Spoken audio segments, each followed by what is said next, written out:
So I was asked if I would go through Zechariah 4. And this is actually a very quick chapter to go through because it's a preview of the two witnesses in Revelation 11. The book of Zechariah is talking about the construction of the second temple in that second temple period post-Babylonian captivity. Zechariah and Daniel were contemporaries. Daniel was amidst the Babylonian captivity, prophesying about the point when Israel would be allowed to go back and rebuild their temple, or I guess praying that the Lord would allow them, release them from their captivity and allow them to go back to Israel for the purpose of rebuilding their temple. And that is the temple that they are building in Zechariah.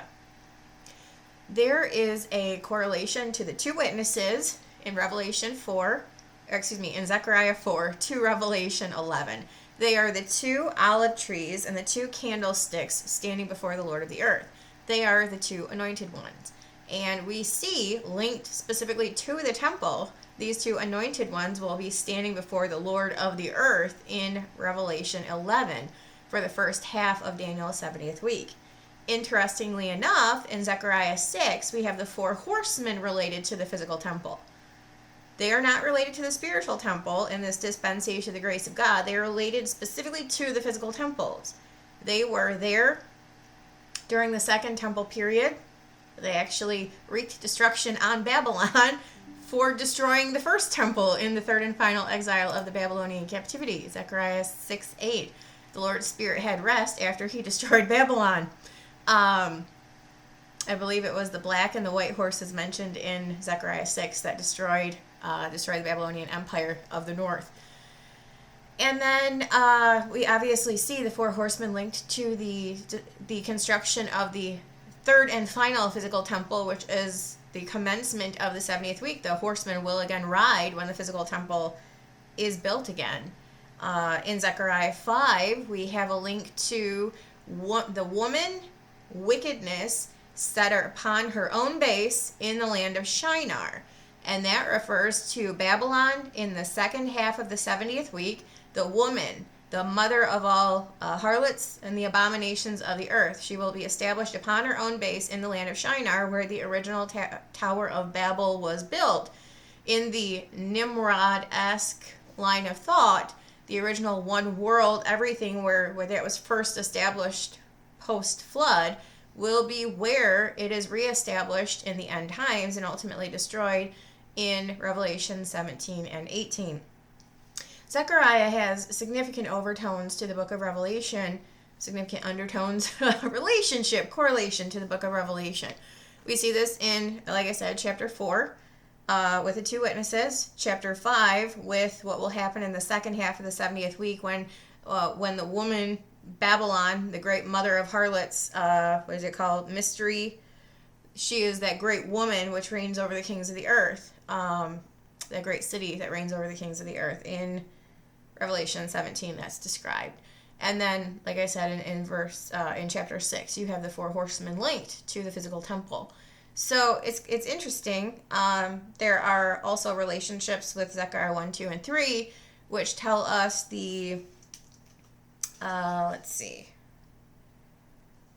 measuring of the temple. There's a plummet in his hand, in Zechariah's hand, and he's measuring the temple and the city, which obviously has relations to Ezekiel and the measuring of his temple at the start of the 70th week. Zechariah 2, let's see, what does it say there?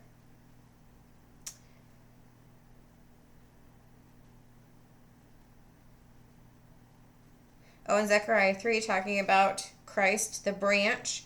He's the stone that I have laid before Joshua. Upon one stone shall be 7 eyes. That is the 7 horns and 7 eyes sent forth into all the earth, which is identified on the Lamb in Revelation 5. The Lamb which is in the midst of the throne has 7 horns and 7 eyes, which are the 7 spirits sent forth into all the earth. That is here in Zechariah 3. For behold, the stone that I have laid before Joshua, upon one stone shall be 7 eyes. Behold, I will engrave the graving thereof, saith the Lord of hosts, and I will remove the iniquity of that land in one day. So there's much imagery from the book of Zechariah, which is taken into the book of Revelation. Specifically, I wrote about the with relationship to the third seal, the opening of seal 3 in Revelation 6. Because it says to hurt not the oil and the wine.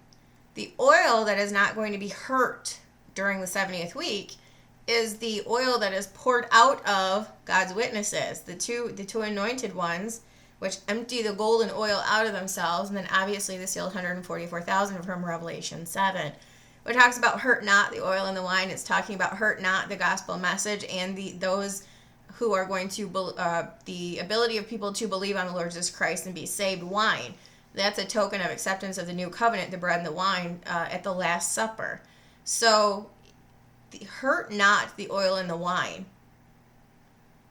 The last statement in Revelation 6 pertaining to seal 3 is a reference to the preaching of the gospel, the golden oil emptied out of them when they preach the gospel to witnesses specifically, but like I said, also the 144,000. And the wine, which is people's ability to believe on the Lord Jesus Christ and be saved, new covenant. So hopefully that answered the question.